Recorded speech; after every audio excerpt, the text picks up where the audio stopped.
నమస్తే welcome to hello స్వతంత్ర నేను భాగ్యశ్రీ.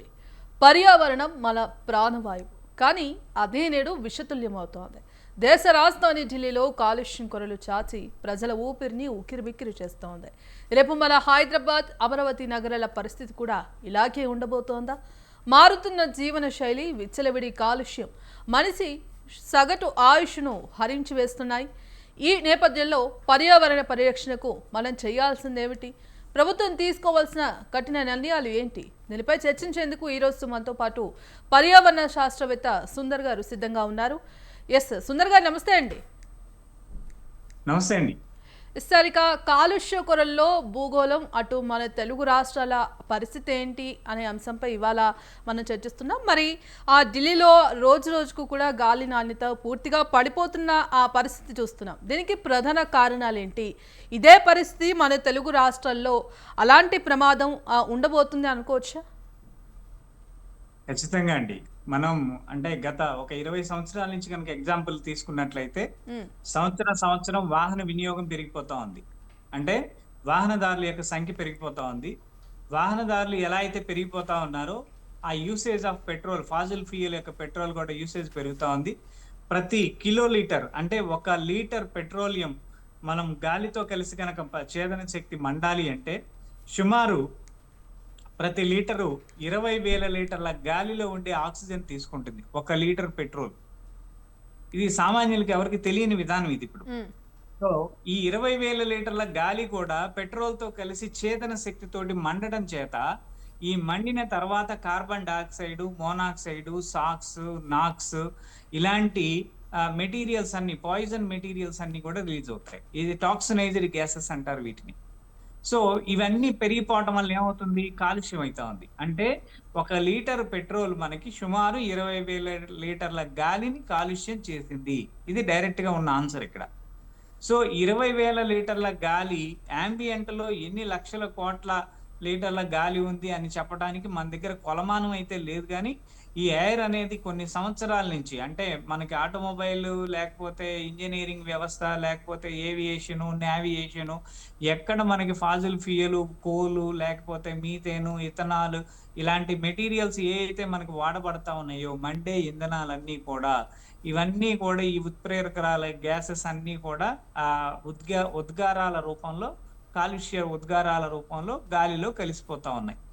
దీనిని సంఖ్యామానం మనం ఎంతవరకు చేయవచ్చు అంటే, జస్ట్ ఎగ్జాంపుల్ నేను ఇందాక చెప్పింది, 1 లీటరు పెట్రోల్ 6 డీజిల్ 20,000 లీటర్ల గాలితో కలిసిపోతుంది. దాని ద్వారా 600 గ్రాముల కార్బన్ డయాక్సైడ్, మోనాక్సైడ్ గాలిలోకి ప్రచోదనం అయింది.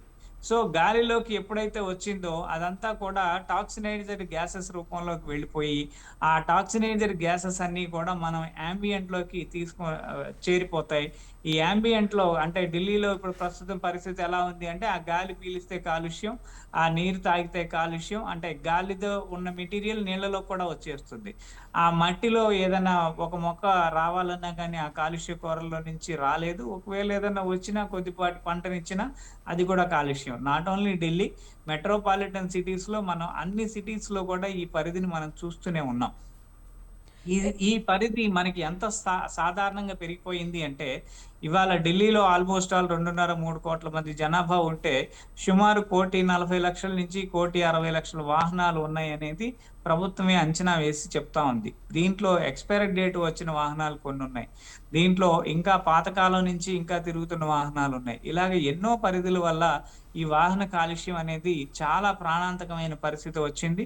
ఇప్పుడు అక్కడ ప్రభుత్వాలకే సవాల్ అయిపోయింది, ప్రజలకు కూడా చాలా ఇబ్బందికరమైన పరిస్థితి అయింది. ఇప్పుడు అలాంటి మెట్రోపాలిటన్ సిటీస్ మన భారతదేశంలో 15-16 సిటీస్ ఉన్నాయి. ఇవి త్వరలో మన తెలుగు రాష్ట్రాలే కాదు, లేకపోతే అన్ని కర్ణాటకనే, తమిళమే కాదు, కన్నడ, ప్రతి రాష్ట్రంలో కూడా ఈ యొక్క వాహన యొక్క వినియోగం ఉన్నది. ఈ వినియోగాన్ని మనం పెంచుకుంటూనే వెళుతూ ఉన్నాం. దీనికి వాయు కాలుష్యం అనే ఒక బంధకంలోకి, ఒక బంధనంలోకి వెళ్ళి ప్రతి సామాన్యుడు కూడా ఇబ్బంది పడుతున్నాడు అనేది అందరికీ తేటతెల్లమవుతున్న విషయం, అందరికీ తెలిసిన విషయం ఇది. సో దానికి పరిష్కార మార్గాల గురించే మేము కొన్ని విధానాల్లో చేస్తున్నాం. సుందర్ గారు, ఇక ముఖ్యంగా హైదరాబాద్ వంటి నగరాల్లో కూడా ట్రాఫిక్ కాలుష్యాన్ని నియంత్రించడానికి ఇందుకు సంబంధించి అంటే సైంటిఫిక్ మార్గాలు ఏమైనా ఉన్నాయా? ట్రాఫిక్ కాలుష్యం మనం ఒక చిన్న పాయింట్ తీసుకోవచ్చండి ఇక్కడ. ఉమ్, మనకి మేజర్ ట్రాఫిక్ ఆగింది ఎక్కడన్నా ఒక ఏరియాలో. అంటే ఒక 4 కూడళ్ళు కలిస్తే ట్రాఫిక్ ఏరియా అంటాం మనం. ఇప్పుడు 4 కూడల్లో ఏదో ఒక వేని మాత్రమే మనం క్లియర్ చేయగలుగుతాం. తర్వాత రెండో వే చేస్తాం. తర్వాత మూడో వే, తర్వాత నాలుగో వే. ఇది అయిన తర్వాత మళ్ళా ఫస్ట్ వేకొస్తది. అంటే ఆల్మోస్ట్ ఆల్ ఐడియల్ కండిషన్‌లో ప్రతి వాహనం కూడా 120 సెకన్లు అంటే 2 నిమిషాల నుంచి 3 నిమిషాల వరకు ఉండే పరిస్థితి అవుతుంది కౌంట్. సో 3 నిమిషాల పాటు ఐడిల్‌లోనే ఉంటాయి వాహనాలు. ఈ వాహనాలన్నీ కూడా గాలిలో ఉండే ఆక్సిజన్ మీదే వాహనాలు మండే ప్రయత్నం జరుగుతది. ఈ గాలిలో ఆక్సిజన్ వందల వెహికల్స్ అక్కడికక్కడ ఐడియల్ కండిషన్‌లో ఉంటే, అక్కడ ఉండే గాలి సరిపోదక్కడ. అక్కడ కాలుష్యం క్రియేట్ అయిపోతది. చాలా ఎంత క్రియేట్ అయితదంటే ఒక వాహనం యొక్క ఉద్గారం ఇంకో వాహనాన్ని ఇబ్బంది పెడుతూ ఉంది. అంటే లైన్‌గా ఒక 20 లైన్స్ వెహికల్స్ గనుకుంటే లేదా ఒక 100 లైన్స్ వెహికల్స్ ఉంటే 4 వాహనాలు రోడ్ వైడింగ్‌లో 4 వాహనాలు ఒక 20 లైన్స్ అంటే ఒక 80 వాహనాలు, 100 వాహనాలు లేదా ఒక 500 వాహనాలు అలా ఉంటే ముందల వాహనం పొల్యూషన్ ఎనక వాహనం పీల్చుకుంటది. ఎనక వాహనం పొల్యూషన్ దాని ఎనక వాహనం. ఇలా పీల్చి ఈ కార్బన్ డయాక్సైడ్ కూడా ఇంజిన్‌లోకి వెళ్లి మళ్ళా తిరిగి ఇంకా ఉద్గారమైన అంటే ఇంకా అత్యంత ఉద్గారమైన గ్యాసెస్ కిందకొస్తాయి. ఇది ట్రాఫిక్‌లో ప్రస్తుతం మనం ఎదుర్కొంటున్న సమస్య. దీనికి ఆటోమేటిక్‌గా ఇప్పుడు కొన్ని వ్యవస్థలొచ్చినాయి. ట్రాఫిక్‌లోకి రాంగాల్నే ఆటోమేటిక్‌గా వెహికల్ ఐడిల్‌లో ఉంటే ఆగిపోతుంది. మళ్ళా వెంటనే స్టార్ట్ అవుతుంది. ఇలాంటి ఏయో కొన్ని టెక్నిక్స్ వచ్చినాయి గానీ, ఎన్ని టెక్నిక్స్ వచ్చినప్పటికీ కూడా కాలుష్యం అనేది యాంబియంట్‌లో ఆల్రెడీ ఎగ్జిస్టింగ్‌లో ఉంది. అంటే ప్రస్తుతం మనం డైరెక్ట్‌గా చెప్పుకోవాల్సిన మాటేంటంటే, ఢిల్లీ లాంటి ఏరియాలో 16% ఆక్సిజన్ ఉంది, 17% ఆక్సిజన్ ఉంది అని చెప్పుకుంటున్నాం. మనం ఏదైనా ఒక పల్లెటూరు గనుక వెళితే 18-19% ఉంటుంది. సో, అంటే ఇప్పటికి అక్కడికి 2% ఆక్సిజన్ తగ్గి క్షీణించిపోయింది. ఇలాగే ప్రతి ఏరియాలో గూడా ఆక్సిజన్ తగ్గిపోయే కొద్దీ మనిషికి ప్రాణవాయువు ఎంత ఇంపార్టెంటో, వాహనం స్టార్ట్ అవ్వడానికి కూడా ఆక్సిజన్ అంతే ఇంపార్టెంట్. కాబట్టి ఇప్పుడు మనం ప్రాణవాయువు మనకు ముఖ్యమా? వెహికల్‌కి ముఖ్యమా? అని ప్రశ్నిస్తే దీనికి ఆన్సర్ లేదిక్కడ. మనకే ముఖ్యం. మనిషి బ్రతకడానికే. కాబట్టి మనిషి బ్రతకాలి అంటే ఈ వాహన కాలుష్యాన్ని తగ్గించాలి. దీనికి మన దగ్గర ఈ సుందర్ కార్బన్ యాంటీడాట్ ప్లస్ అనే ఒక టెక్నాలజీని మనం ఇన్వెంట్ చేయడం జరిగింది. సో, దీంట్లో ఏం చెప్తున్నాము అంటే ఇందాక ఏదైతే మనం 1 లీటర్ పెట్రోల్ మండితే సుమారు 600 గ్రాముల కార్బన్ ఉద్గారాలు గాల్లోకి వెలువడతాయని చెప్తున్నాం మనం.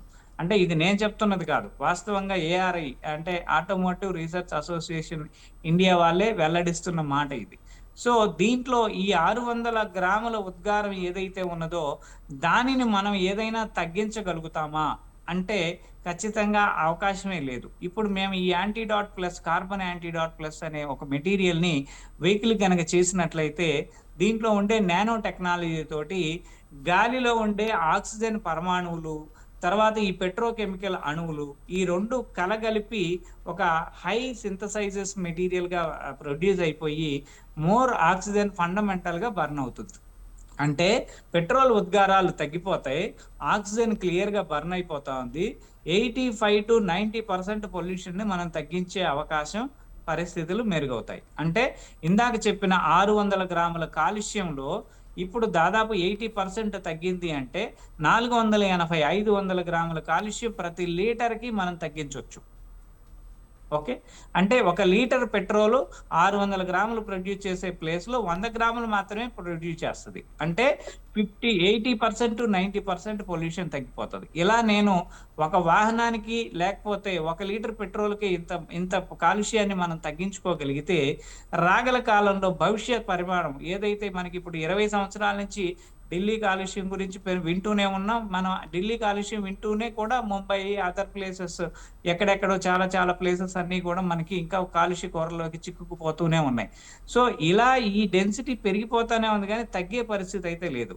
ఇప్పుడు మనకి ప్రాణవాయువు కూడా స్తంభించే పరిస్థితి వస్తది. ఏదో ఒకటి కోవిడ్ టైంలో మనం చూసాం నేరుగా. ప్రాణవాయువు దొరకట్లేదు, ఆక్సిజన్ దొరకట్లేదు, ఆక్సిజన్ పరిస్థితి చాలా ఇదైపోయింది అని చెప్పి మనం కొన్ని సమస్యలను ఎదుర్కొన్నాం.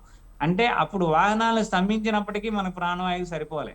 ఇప్పుడు ప్రస్తుతం అదే ప్రాణవాయువు మళ్ళా మనకి ఏదైనా ఇబ్బందికరమైన పరిస్థితి గనక వస్తే, అంటే మొక్కలు క్షీణించిపోయి, ఇలాంటి కాలుష్య కారకాలన్నీ పెరిగిపోతూ, పర్యావరణంలో సమతుల్యము అనేది దెబ్బతినిపోయినప్పుడు, ఖచ్చితంగా ఈ ప్రాణవాయువుకి సంబంధించిన సమస్య ఏదో ఒక రోజు వస్తది. అలాంటి పరిస్థితి రాకుండా, రాబోయే జనరేషన్స్‌కి మనం అద్భుతమైన యాంబియంట్‌నివ్వటానికి ఇది ఒక గొప్ప సూచనగా ప్రభుత్వాలు దీన్ని కూడా, అంటే కొన్ని గవర్నమెంట్ వాళ్ళకి కూడా కొన్ని కొన్ని సంస్థలకి మేము ఈ యొక్క డెమాన్‌స్ట్రేషన్స్ చెప్పడం జరిగింది. చూయించటం జరిగింది.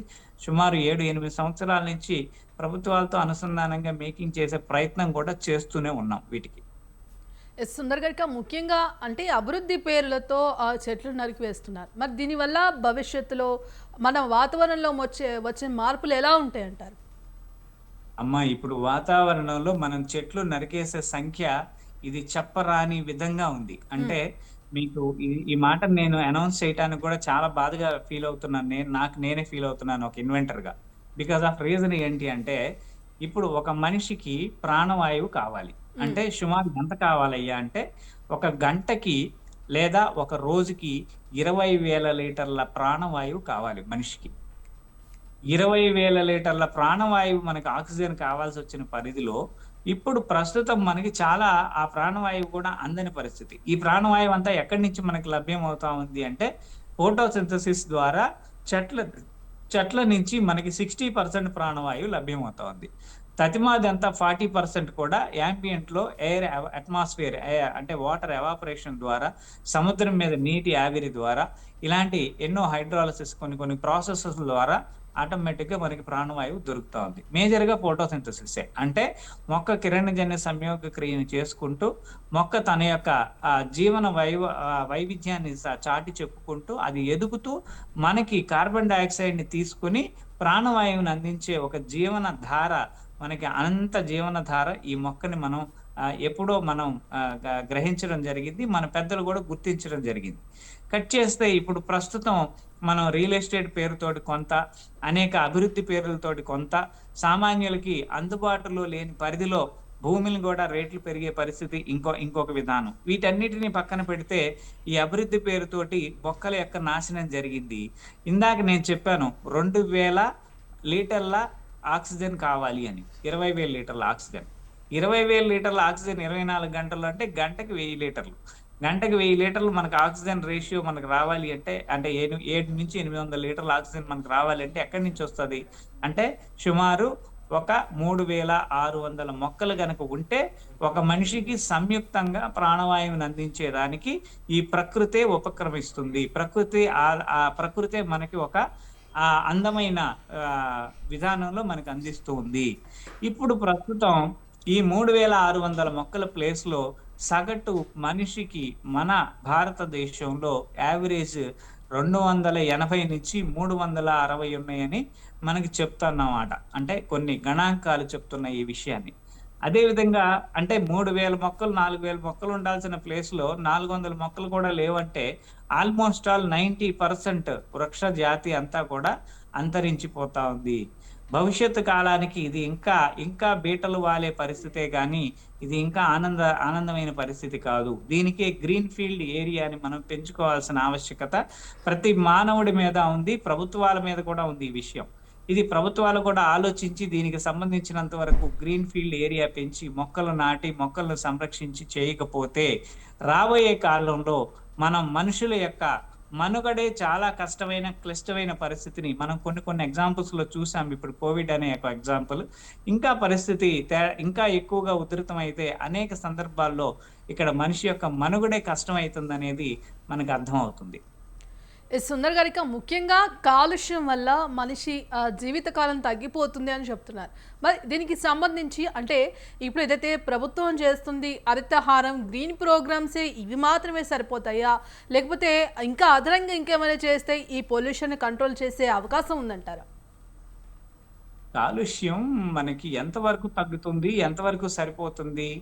దీనికి 100% ఒక వాల్యూని మనం చెప్పలేని పరిధిలో ఉన్నాం మనం ఇప్పుడు. అంటే హ్మ్. ఈ హరితహారం ఎంతవరకు వస్తుంది? ఇప్పుడు ఇందాక నేను చెప్పాను 400 మొక్కలు మాత్రమే ఉన్నాయని. హ్మ్. ఈ 400 మొక్కలు మనకెలా సరిపోతాయండి? ఎట్టి పరిస్థితుల్లో సరిపోవు. ఇప్పుడు ఆ మొక్కలు 4000 మొక్కలు చెయ్యాలి అంటే ఇప్పుడున్న ప్రభుత్వానికి, ఇక్కడ ఉన్న ప్రజలకి అది పెద్ద విషయం ఏం కాదు. హ్మ్. ఎందుకంటే 150,00,00,000 డెన్సిటీ ఉంది మన దేశంలో. 150,00,00,000 మంది మనుషులకి ఒక్కొక్క మనిషికి 100 మొక్కలో, 1000 మొక్కలో, 200 మొక్కలో ఇలా నాటుకుంటూ వెళితే సంవత్సరానికో, 2 సంవత్సరాలకో, నెలకొక 20 మొక్కలు, 30 మొక్కలు అలా నాటుకుంటా పోయి సంవత్సరానికో 200, 300 మొక్కలు నాటినప్పటికీ కూడా అభివృద్ధి పదంలోకి వెళ్ళిపోతాం. ఈ హరిత ఇవన్నీ కూడా ఏం చేస్తా ఉన్నాయి? ఈ వీటికి ఎక్కడో కొండల్లోనో, లేకపోతే గుట్టల్లోనో, లేకపోతే అక్కడ ఉండే వీటిల్లోనో ప్రభుత్వం హరితహారం అని చెప్పి పేరుతోటి కొన్ని సీడింగ్ ప్రక్రియలు చేస్తా ఉన్నారు. కానీ ఈ సీడింగ్ ప్రక్రియలు ప్రకృతికి వదిలేస్తా ఉన్నాం వాటిని. ఈ బాల్‌ని మనం కింద పడేసేస్తే అది మొక్కగా ఆవిర్భవించొచ్చేమో గానీ, సీజనల్ ఇంపాక్ట్స్ వల్ల ఆ మొక్కలు పూర్తిగా పరిపూర్ణంగా వాటిని అంటే రక్షించేవాడు లేడు కదా వాటికి. ఆ రక్షణ వ్యవస్థ లేనప్పుడు ఆ మొక్కలు ఎక్కువ కాలం బ్రతకలేవు. సో, ఇలాంటి పరిస్థితి ఇప్పటికే ఈ హరితహారం ఎంత అభివృద్ధిలో చేస్తున్నప్పటికీ కూడా ప్రాణవాయువు సంకటం మనం ఎదురు చూసాము. అది మనకి ఎగ్జాంపుల్ ఉంది గతంలో. సో, ఈ సంకటాన్ని మనం తప్పించుకొని వెళ్ళాలి అంటే కేవలం ప్రభుత్వాలు ఒక్కటే కాదు, సామాన్యులు ప్రజలు కూడా దీంట్లో ఒక భాగమయ్యి, ఎవరి ఇంట్లో వాళ్ళకి ఇదివరకి గార్డెన్స్ అంటే చిన్న చిన్న దొడ్లుండేవి. పెరటి అని చెప్పుకునేవాళ్ళు. మా పెరట్లో కూరగాయలు మేము తిన్నాం, మా పెరట్లో పండిన కాయలు తిన్నామని మనం ఒక ఆనందమైన ఆహ్లాదంతోటి ఉంటూ, మనం సమాజానికి మనకే కాకుండా ఇంకొక పక్కన ఒక నలుగురు, ఐదుగురికి కూడా పంచి వాళ్ళకి ఇచ్చిన ఆనందాన్ని కూడా మనం పొందేవాళ్ళమి. సో, అలాంటి పరిధి కూడా మళ్ళా ఏదైనా పునరావృతం అయితే ఇప్పుడు అభివృద్ధిలో భాగంగా మనం అనేక పనులు తీసుకొని చేస్తూ ఉన్నాం. ఆ పనిలో భాగంగా ఈ పెరడుని పెంచుకొని ఎవరికి వాళ్ళకే కొంచెం గ్రీనరీ హౌసెస్ పెట్టుకొని, ఆ గ్రీనరీని ప్రతి హౌస్‌లో కూడా బిల్డ్ చేస్తే ఇదేం పెద్ద సమస్య అయితే కాదు. దీని నుంచి బయటికి రావటానికి ప్రతి సామాన్యుడు కంకణం కట్టాలి. ప్రభుత్వాలు కూడా దీనికి సంబంధించిన ఉత్తర్వులు జారీ చేయాలి. అంటే ఈ మొక్కను నేను నీకిచ్చాను, నువ్వు బతికించు.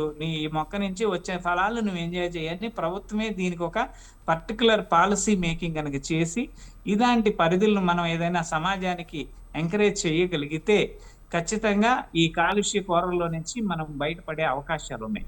కానీ కాలుష్య కోరాల నుంచి మనం బయటపడాలి అంటే కాలుష్యంలో మనం బ్రతుకుతున్నామనే నిజాన్ని ప్రతి సామాన్యుడు తెలుసుకోవాలి. దానికి ఇప్పుడు ప్రతి ఒక్క వ్యక్తి కూడా హాస్పిటలైజ్ అయితా ఉన్నాడు. కాలుష్యం వల్లే క్యాన్సర్‌లు వస్తా ఉన్నాయి. కాలుష్యం వల్లే అనేక రకాల హెల్త్ డిజార్డర్స్ వస్తా ఉన్నాయి. వీటన్నిటికి పర్మనెంట్ సొల్యూషన్ ఎక్కడైనా ఉందా అని గనక సొల్యూషన్ చేస్తే మన జెనెటిక్ సైన్స్‌లో మనకే అద్భుతాలు జరగాలి. ఆటో ఇమ్యూన్ సిస్టమ్ అనే ఒక ఇమ్యూన్ సిస్టమ్ ఉంది మన శరీరంలో. కానీ అది మనం యాక్టివేట్ చేసుకునే పరిధి ఉండాలంటే దానికి అవసరమైన మూలమైన మెటీరియల్స్‌ని మనం ఆహార రూపంలో తీసుకోవాలి. అలా తీసుకుంటే అప్పుడు ఆ ఆహారం మనకు కొంత ఆరోగ్యకరమైతుంది. ఇప్పుడు ఉన్న కాలుష్య కోరల్లో చిక్కుకున్న యాంబియంట్‌లో ప్రతి వస్తువు కూడా కాలుష్యంతోటే పొదిగి ఉంది. ఈ కాలుష్యంతోటి పొదిగి ఉన్న ప్రతి వస్తువుని మనం తీసుకున్నప్పుడు ఆ కాలుష్య కోరల్లో మనం కూడా ఇంకొక రకమైన విభాగంలోకి వెళ్తాము. ఇంకొక పరిస్థితిని మనం అంటే కాలుష్య ప్రభావానికి సంబంధించిన ఇంకొక ప్రతికూల పరిస్థితిని ఎదుర్కోవడానికి సిద్ధం కాని పరిస్థితిలో అనేక రకాల అనారోగ్య సమస్యలు ప్రతి సామాన్యుడు తీసుకుంటూనే ఉన్నాడు. కాబట్టి ఈ విషయాన్ని సామాన్యుడు అర్థం చేసుకుంటే, ఈ సామాన్యుడు చేసే ప్రతి మంచి పనిలో భాగంగా అతను చేసుకునే ప్రతి అవకాశాన్ని పర్యావరణానికి కూడా ముడిపెట్టుకొని నేను ప్రకృతికి ఏం చేశాను? పొద్దున్న లెగిస్తే నేను గాలి ప్రకృతి నుంచి ఫ్రీగా తీసుకుంటున్నా. నీరు ప్రకృతి నుంచి ఫ్రీగా తీసుకుంటున్నా. ఆహార సముదాయాన్నంతా ప్రకృతి నుంచే నేను ఫ్రీగా తీసుకుంటున్నా. మరి నేనేం చేశాను ప్రకృతికి? నేను ప్రకృతికి ఏం చేయలేదు. మలమూత్రాలు వదులుతా ఉన్నాను. వాటర్ తీసుకుంటున్నాను, మలమూత్రాలు వదులుతున్నాను. ఆహారం తీసుకుంటున్నాను, మలమూత్రాలు వదులుతున్నాను. అలాగే అనేక రకాల వాహనాలు నడుపుతా ఉన్నాను. వాటి నుంచి కాలుష్యాన్ని వదులుతున్నాను. లేదా ఇంకేదన్నా వేరే మెటీరియల్స్ అన్నిని తగలబెడుతున్నాను. పర్యావరణాన్ని కాలుష్యం చేస్తున్నాను. టైరు, రబ్బరు, ప్లాస్టికు ఇలా చదువుకుంటూ పోతే చాలా ఉంది దీంట్లో.